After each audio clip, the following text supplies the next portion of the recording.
Hello students, welcome to my YouTube channel English with SK Stravan.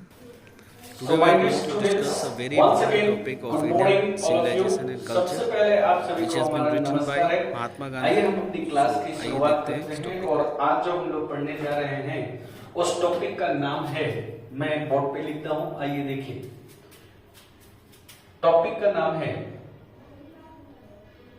Indian civilisation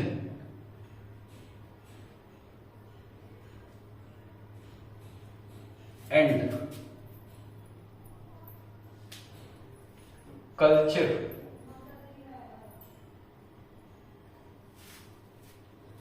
जिसको हम हिंदी में कहते हैं, इंडियन का मतलब हुआ भारतीय, सिविलाइजेशन का मतलब होता है सभ्यता, एंड का मतलब होता है और कल्चर का मतलब होता है संस्कृति। मैं आप लोगों को एक एक पॉइंट बहुत ही अच्छे तरीके से समझाने का मैं प्रयास करूंगा। यह बिहार बोर्ड के 12th क्लास 12th इंग्लिश का आपका फर्स्ट टॉपिक है। यह प्रो सेक्शन से लिया गया टॉपिक है, तो इसमें हम लोग सबसे पहले पढ़ने जा रहे हैं बिल्कुल सेक्शन वाइज। जैसे मैं अपनी क्लास में पढ़ाता हूं वैसे मैं आपको बताने का प्रयास कर रहा हूं। सेक्शन नंबर ए, जिसमें मैं आपको पढ़ाऊंगा इंट्रोडक्शन,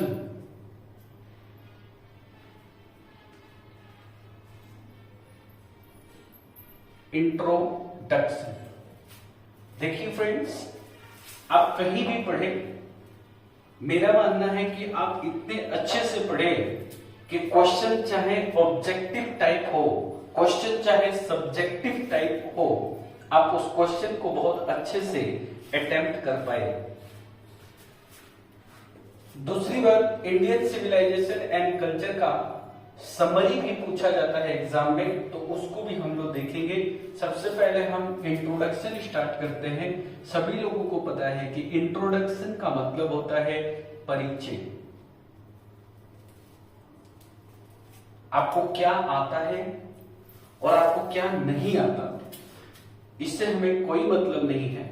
मेरा काम है कि मेरे नॉलेज को उन सारे बच्चों तक पहुंचाना जिसको इसकी जरूरत है, बिल्कुल जीरो लेवल से। सबसे पहला पॉइंट नंबर 1 लिखिएगा। First point, Indian civilisation and culture has been written by Mahatma Gandhi.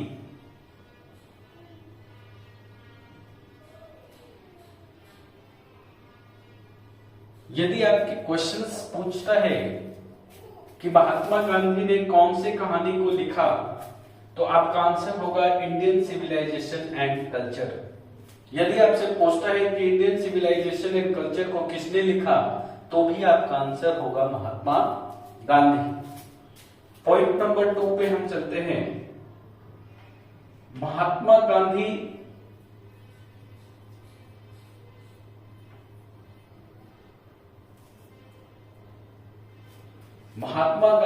is popularly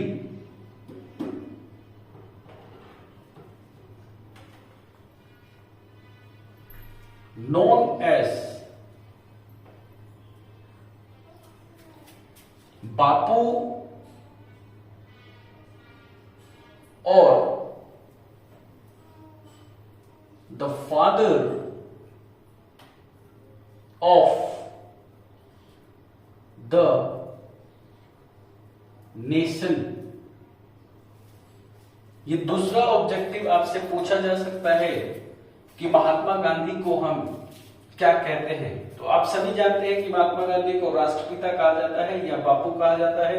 तो इसको हम इंग्लिश में कैसे लिखेंगे फ्रेंड, पॉइंट वाइज, कि महात्मा गांधी जो है उनको या तो हम बापू कह सकते हैं और नहीं तो फादर ऑफ द नेशन कह सकते हैं। इसके बाद जैसे ही हम लोग आगे बढ़े, तीसरा पॉइंट, तो हमने देखा Mahatma Gandhi was more a spiritual leader than a politician। जब मैं इस टॉपिक का वर्ड मीनिंग आपको कराऊंगा, वो सारे इंपॉर्टेंट वर्ड्स जो कि आप जब किताब पढ़ेंगे तो आपको काफी हेल्प मिलेगा। जैसे अगर आपसे कोई पूछते बेटा कि स्पिरिचुअल का क्या मतलब होता है, तो आप इसको याद रखेंगे कि स्पिरिचुअल का मतलब होता है धार्मिक और लीडर का मतलब होता है नेता। तो इस तरह से अगर हमने पूछा कि स्पिरिचुअल लीडर का क्या अर्थ हुआ, तो आपने क्या बताया, धार्मिक नेता। ये लाइन को थोड़ा समझते हैं। गांधी जी को तुलना किया जा रहा है एक पॉलिटिशियन और एक धार्मिक नेता से। तो ये कहा जा रहा है इस किताब के अंदर कि जो महात्मा गांधी थे वो एक धार्मिक नेता थे, पॉलिटिशियन से ज्यादा वो एक धार्मिक नेता थे। उम्मीद करता हूं कि ये जो तीनों पॉइंट हमने आपको लिखाया है वो आपको बिल्कुल समझ में आ रहे होंगे। इसके बाद हम लोग चौथा पॉइंट पर चलते हैं और हम यहां देखते हैं कि महात्मा गांधी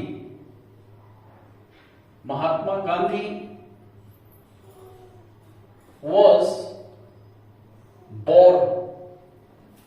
तो उनका जन्म कब हुआ, तो उनका जन्म हुआ था ऑन 2 अक्टूबर। उनका जन्म कब हुआ था, 2 अक्टूबर 1869 में हुआ था। तो आप यहां पे लिख सकते हैं he was born on 2 October 1869 and died in 1948। 1948 में उनकी मृत्यु हो गई थी। देखिए, अगर आप इंट्रोडक्शन को अच्छे से केवल पढ़ लेंगे तो मेरा मानना है कि जब आप समरी लिखेंगे तो आप बहुत आसानी से लिख सकते हैं, क्योंकि किसी भी टॉपिक का इंट्रोडक्शन जानना काफी इंपॉर्टेंट होता है, जिससे हमें समरी को लिखने में काफी आराम रहता है। तो आपने चारों पॉइंट को देखा, चारों पॉइंट को आपने समझा। इसके बाद हम लोग थोड़ा सा आगे बढ़ते हैं। आप टेक योर टाइम, आप अपना समय लीजिए, इसको एक बार नोट डाउन कीजिए, फिर हम लोग आगे बढ़ेंगे प्लीज।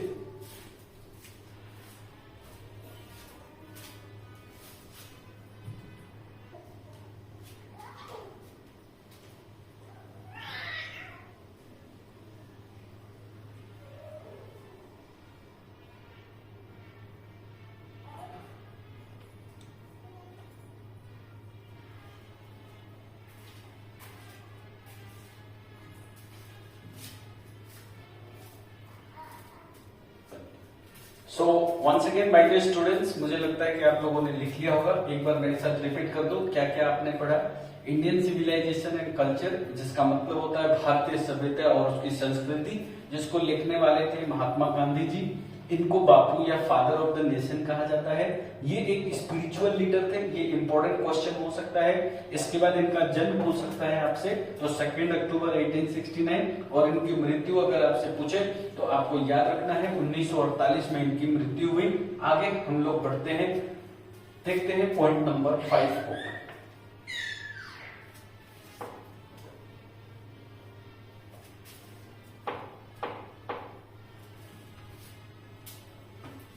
देखिए पॉइंट नंबर 5 पे चलते हैं।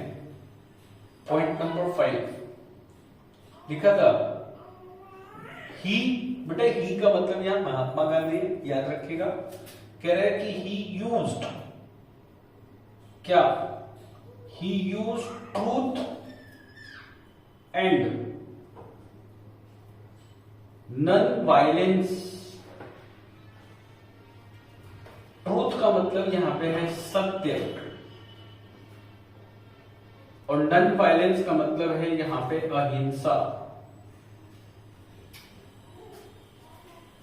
He used truth and non-violence as the chief weapons। Chief weapons का मतलब हम समझते हैं, चीफ का मतलब होता है मुख्य, और weapons का मतलब होता है हथियार। मुख्य हथियार के तौर पे गांधी जी ने दो चीज का इस्तेमाल किया था, याद रखिएगा, एक था ट्रूथ और दूसरा था नॉन वायलेंस। तो he used truth and non violence as the chief weapons against the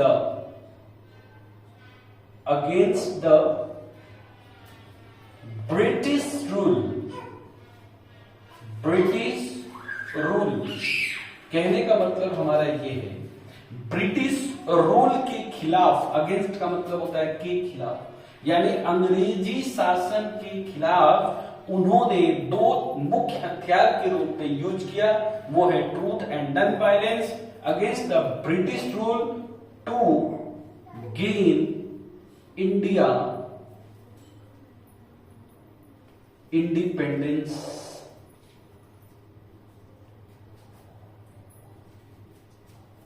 तो ये पॉइंट नंबर 5, इसको एक तरह से आप माने कि ये काफी आपके लिए इंपॉर्टेंट है। आप इसको बढ़िया से एक बार आप देख लीजिए, समझ लीजिए, नोट डाउन कर लीजिए, फिर हम चलते हैं पॉइंट नंबर 6 की तरफ। हमने अभी तक आपको 5 पॉइंट पढ़ाया, टेक योर टाइम, इसको नोट डाउन कर लीजिए।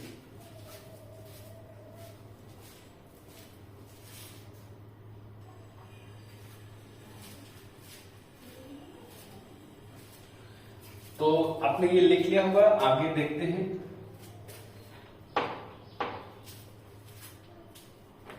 देखिए पॉइंट नंबर 6 बनाइएगा अपने कॉपी में।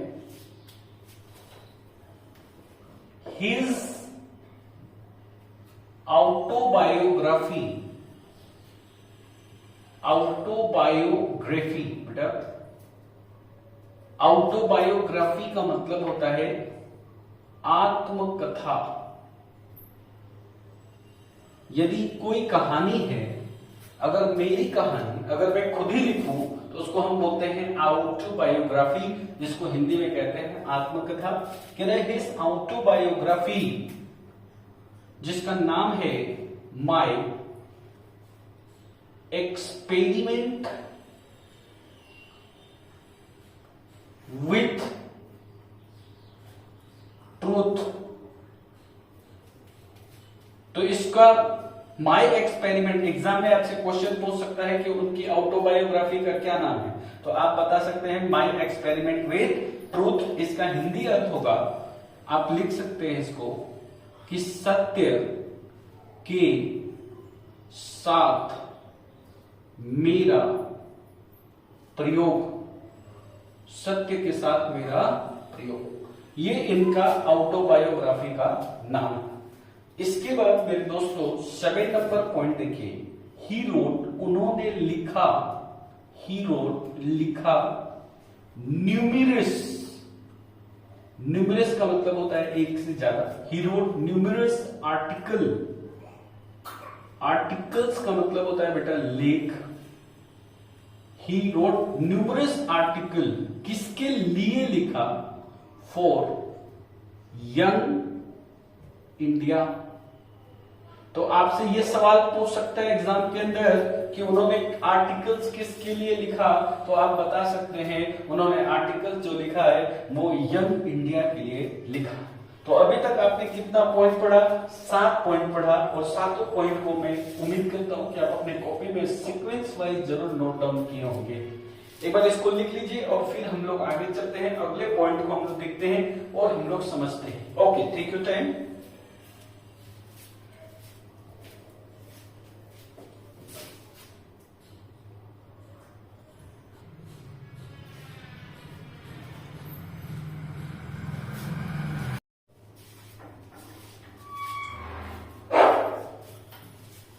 सो dear student, once again welcome you all in my YouTube channel. और सबसे पहले आप सभी को हमारा नमस्कार है। पिछले वीडियो में मैंने आप लोगों को इंट्रोडक्शन पढ़ाया था, जिसमें एक बार मैं क्विक रिवीजन दे देता हूं कि मैंने आप लोगों को इंडियन सिविलाइजेशन एंड कल्चर की मैंने वो पॉइंट पढ़ाए थे कि किसने लिखा है, महात्मा गांधी जी ने लिखा है। महात्मा गांधी एक कैसे नेता थे, स्पिरिचुअल लीडर थे, सॉरी। तीसरा, उनका जन्म कब हुआ था, 1869 में जन्म हुआ था। कब मरे थे, 1948 में मरे थे। उन्होंने किसके लिए आर्टिकल्स लिखा था, यंग इंडिया के लिए। और पांचवा पॉइंट हमने बताया था कि उनका जो ऑटोबायोग्राफी था उसका नाम था my experiment with truth. So my dear students, let's continue our video जहां से हमने अपने वीडियो को छोड़ा था। आज हमारा जो पॉइंट है, आइए देखते हैं। आपके सामने इंडियन सिविलाइजेशन एंड कल्चर का अगला पॉइंट मेरे हिसाब से मुझे लग रहा है कि 5 या 7 नंबर पॉइंट होगा। अगर 6 होगा तो 6, 7 होगा तो 7 आप लिख सकते हैं।